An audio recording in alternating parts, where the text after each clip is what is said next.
Coucou mes viewers, j'espère que vous allez bien, que vous préparez des bonnes fêtes de fin d'année. Donc la recette que je vous propose aujourd'hui, c'est une recette à base de pâtes. Bon, vous avez l'habitude avec moi.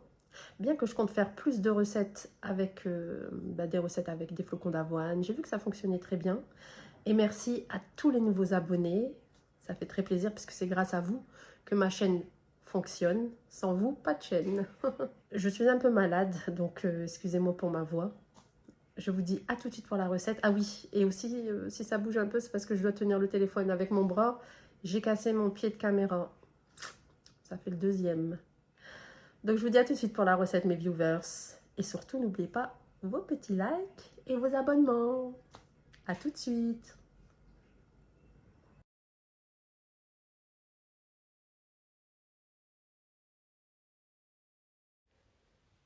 Pour la pâte, nous allons verser l'œuf. Mélangez bien. Ensuite, l'huile. Vous continuez à mélanger. L'eau tiède. Vous mélangez bien. Ensuite, la levure sèche, activée déjà. Vous mélangez bien. Et ensuite, la farine, progressivement, bien sûr.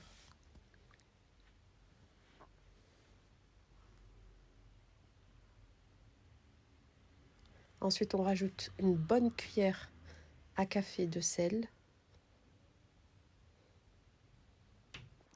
Et on continue à incorporer délicatement la farine.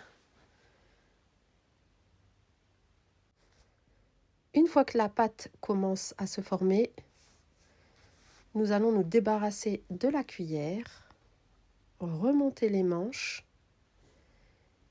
et continuer à pétrir à la main. Bien sûr, si vous avez un pétrin, vous pouvez le faire au pétrin. Moi, personnellement, j'aime bien pétrir à la main.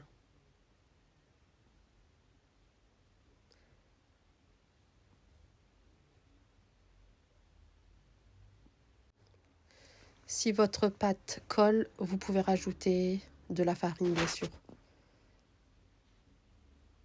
Car moi, j'utilise de la farine de froment et j'ai besoin de plus de farine. Mais en fonction de la qualité et du type de farine, les proportions seront légèrement différentes. Donc, à vous de juger la consistance de votre pâte. Mais c'est une pâte qui ne doit pas être collante et qui se travaille très bien. On vient rajouter de l'huile de colza pour décoller la pâte du saladier. Et j'ai pris de l'huile de colza car elle est riche en oméga 3 et on ne consomme pas assez d'oméga 3. Donc voilà. Et une fois qu'elle est prête, on la laisse reposer une bonne heure. Vraiment. Il faut qu'elle triple de volume. Entre deux, nous allons préparer la garniture. Donc de la mozzarella râpée, du jambon, du concentré de tomate et du persil frais. Une fois que la pâte a bien reposé, nous allons la récupérer délicatement, la dégazer,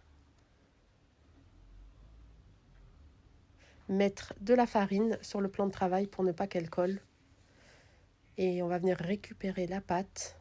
Nous allons former un boudin et venir découper 6 pâtons.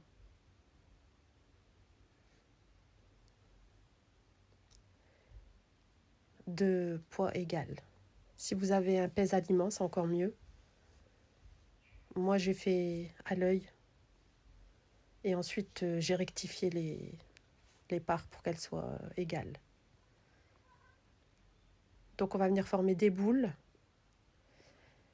Et une fois qu'on a fini nos 6 boules, on récupère la première, puisqu'elle a eu le temps de légèrement reposer. Et on va venir l'étaler finement. Et vous venez saupoudrer de farine parce qu'elle collait un peu. Et vous venez l'étaler finement. Une fois qu'elle est bien étalée, nous allons prendre notre concentré de tomate.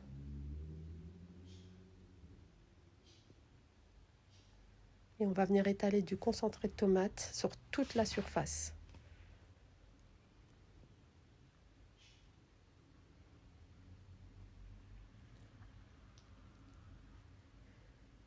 Et une fois que nous avons étalé le concentré de tomate sur toute la surface, nous allons prendre les petits morceaux de jambon que j'ai découpés. Moi, j'ai pris 6 tranches. Comme ça, une tranche pour chaque boule. Une fois le jambon disposé, vous rajoutez le fromage râpé. Vous pouvez prendre le fromage râpé de votre choix. Moi, j'ai pris de la mozza, mais franchement, vous pouvez prendre de la feta, de l'emmental, du cheddar. C'est comme vous voulez. Du cheddar, excusez-moi. Ensuite, j'ai rajouté le persil frais et je viens rouler la pâte sur elle-même. Vous soudez bien les bords. Et une fois qu'elle est roulée, vous allez prendre de l'huile et la badigeonner d'huile. Ensuite, on vient découper le boudin en deux. Vous allez le retourner côté farce. Et ensuite, vous allez le badigeonner d'huile. Et vous allez prendre l'autre face et la disposer à l'inverse. Et bien la souder surtout. Et vous aplatissez la surface. Ensuite, on va venir la rouler sur elle-même. Et vous venez la disposer dans votre plat. Dès que vous avez fini le façonnage de vos pâtons, vous laissez reposer pour une demi-heure minimum. Une fois la demi-heure passée, vous allez préchauffer votre four à 180 degrés et vous allez les cuire pendant 30 minutes. Chaleur tournante. Surveillez votre four parce que chaque four est différent, bien sûr. Et voilà ce que ça donne une fois que la cuisson est prête. Vous pouvez aussi remplacer le concentré de tomate par de la mascarpone. C'est une très bonne idée. Donc voilà, un petit bonus de fin. J'espère que vous allez vous régaler, mes viewers. Je vous souhaite bon appétit, bonne fête et à bientôt.